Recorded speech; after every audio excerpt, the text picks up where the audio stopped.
ലോകം മുഴുവൻ ഉറ്റുനോക്കുന്ന Iran America യുദ്ധത്തിൽ ഇപ്പോൾ തികച്ചും അപ്രതീക്ഷിതമായ ചില നീക്കങ്ങളാണ് നടക്കുന്നത്. ഇതൊരു വലിയ കച്ചവട തന്ത്രത്തിന്റെ കഥയാണ്. അടിസ്ഥാനപരമായി അമേരിക്കൻ പ്രസിഡന്റ് ഡൊണാൾഡ് ട്രംപ് ഒരു കച്ചവടക്കാരനാണ്.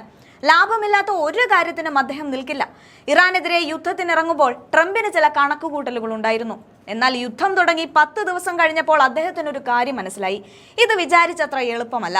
ഇറാനിലെ ജനങ്ങൾ മതത്തിന് പ്രാധാന്യം കൊടുത്ത് ജീവിക്കുന്നവരാണ്.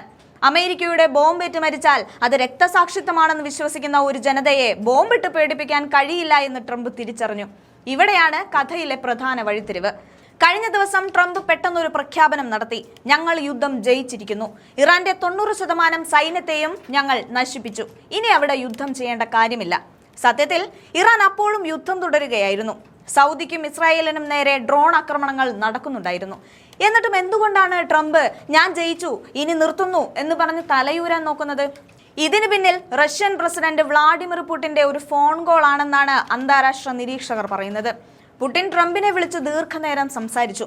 ഇറാനിലെ പുതിയ പരമോന്നത നേതാവായി ആയത്തുള്ള ഖമേനിയുടെ മകൻ മോജ്തബ ഖമേനിയെ തെരഞ്ഞെടുത്തതിനെ റഷ്യ അംഗീകരിച്ചു കഴിഞ്ഞു. പുതിയ നേതാവിനെ വധിക്കുമെന്ന് നേരത്തെ വീരവാദം മുഴക്കിയ ട്രംപ് പുടിനുമായുള്ള സംസാരത്തിന് ശേഷം മാധ്യമങ്ങൾ ചോദിച്ചപ്പോൾ എനിക്ക് അഭിപ്രായമില്ല എന്ന് പറഞ്ഞ് ഒഴിഞ്ഞുമാറി. ട്രംപ് ഇത്ര വേഗം പിന്മാറാൻ മറ്റൊരു പ്രധാന കാരണം അമേരിക്കയിലെ എണ്ണവിലയാണ്. യുദ്ധം കാരണം അമേരിക്കയിൽ പെട്രോൾ വില കുതിച്ചുയർന്നു. ഇത് അമേരിക്കൻ ജനതയ്ക്കിടയിൽ ട്രംപിനെതിരെ അതൃപ്തി ഉണ്ടാക്കി.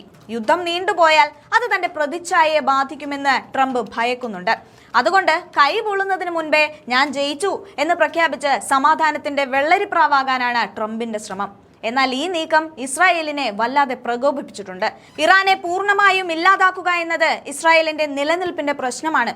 അതുകൊണ്ട് തന്നെ ട്രംപ് പിന്മാറിയാലും തങ്ങൾ യുദ്ധം അവസാനിപ്പിക്കില്ല എന്ന നിലപാടിലാണ് ഇസ്രായേൽ. എങ്കിലും യുദ്ധം അവസാനിപ്പിക്കുന്നു എന്ന ട്രംപിന്റെ പ്രഖ്യാപനം ലോക വിപണിയിൽ വലിയ മാറ്റമുണ്ടാക്കി.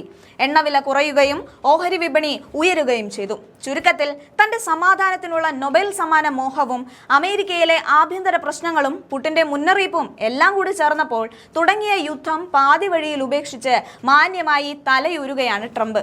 ഇത് വെറുമൊരു തന്ത്രമാണോ അതോ യഥാർത്ഥ പിന്മാറ്റമാണോ എന്ന് വരും ദിവസങ്ങളിൽ നമുക്കറിയാം. എന്തായാലും ലോകം സമാധാനത്തിലേക്ക് മടങ്ങട്ടെ എന്ന് നമുക്ക് പ്രത്യാശിക്കാം.